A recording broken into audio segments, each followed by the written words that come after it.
The key is simplicity. Nothing great was ever achieved in a race, in a hurry, in stress. You understand what I'm saying? You can't force anything. And it's interesting, actually. My dad's an architect, retired now, but he's an architect. And I was going onto Google Maps yesterday, and I was looking up a hospital that he designed a particular wing of this hospital for. And as I was doing so in the area of Sheffield where it is, Weston Park, I actually discovered this beautiful Victorian building that houses a beautiful museum with loads of different artifacts. Because one of the things that I have missed by being in London is obviously the wealth of unbelievable museums. But the interesting thing is that with this particular museum, it sort of combines all of the things from the major institutions in London. So you've kind of got a section of this museum that's like the Natural History Museum, and you've got artworks in some of the galleries, and some prehistory, all this different kind of stuff. And I thought, oh, brilliant. And it's actually even more beautifully, it's really simple, really easy for me to get to. There's actually a direct bus from my village that goes to the very area.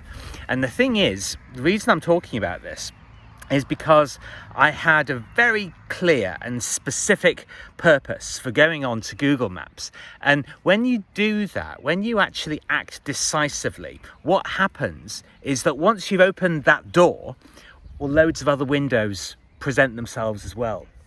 Opportunities, into new things that are relevant to you. But you'll never get there by being unfocused or just kind of scrambling around in a desperate way to find your answers. If you're stressed, what you miss are the immediate answers that are right in front of you. And we have human beings, my God, we have these unbelievable... I'm going to stand up now because there's a family over there and they've got a very sweet but very, very loud daughter. So I'm going to start walking again. We have these unbelievable senses and we have incredible imaginations. And I look at loads and loads of people who are frantically just scurrying around looking for answers.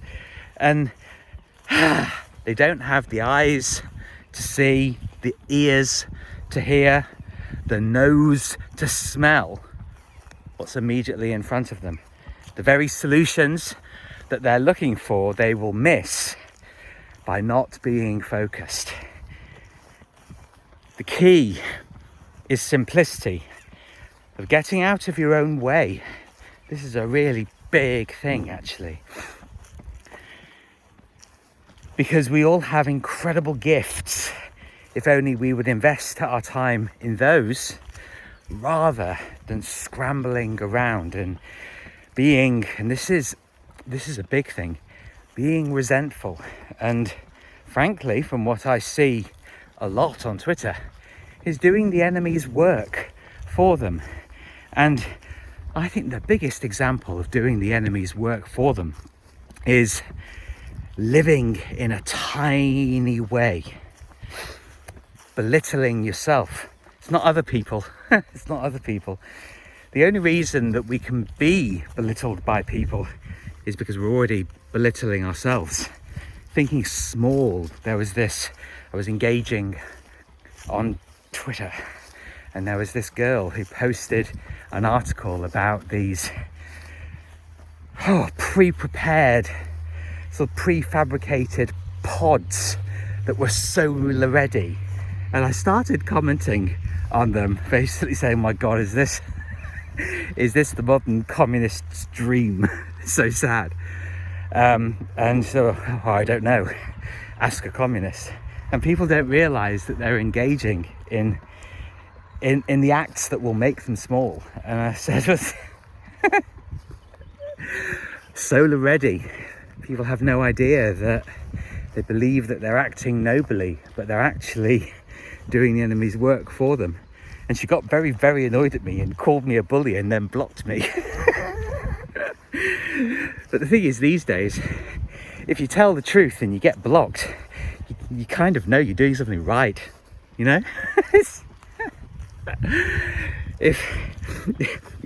For a long time during the height of the culture wars, that are sort of dying down now, but in the height of the culture wars, all of the, you know, trans stuff and gay stuff, and, you know, and I say this being gay myself, all of the nonsense that goes on with the kind of the crazy politicization of it all. But there were lots of major commentators that said, if you're not being called racist, you're not truthing hard enough. So if you get blocked by telling the truth, then I think you know you're on the right path. You really do. But if you have a simple focus on life, well, you'll realize that all of these little details, they're kind of funny little anecdotes. They don't really matter very much. What matters is that you're actually really firm in what you want. And when you're motivated by good, when you actually genuinely want to help people, which I do, I want to help people break free of their mental, psychological and emotional prisons. And we imprison ourselves. There's no greater imprisoner of ourselves than ourselves. And I think if you can start from that point and realize that the reason you haven't got what you want yet is because it's nobody else. It's your lack of belief, your lack of trust in yourself. And it's what I always aim to do in these videos, is to make you realize that once you get out of your own way, there's absolutely no stopping you, and your potential is sky high, it's infinite. It's so enormous and vast that I think that can overwhelm us sometimes. But just embracing the fact that you are capable of getting and doing all the good things that you want, I think that is a really, really great start, frankly. And the beautiful thing about taking the personal responsibility to realize that you can realize your best life, it means that you can get started straight away. No excuses, no waiting around for other people, no approval necessary. Just get on with it. And the more that I get on with it, with my gym training, with being on Twitter, with doing my writing and learning great things from the handful of people that I follow, the more I realize that we are all actually much closer to the great lives that we want to lead than we actually currently believe. So really ask yourself the question honestly, how am I complicating things, and how can I let things go? How can I actually really progress if I just knuckle down and get the work done? Always be asking yourself that, because you are your biggest obstacle, but you are also your greatest asset.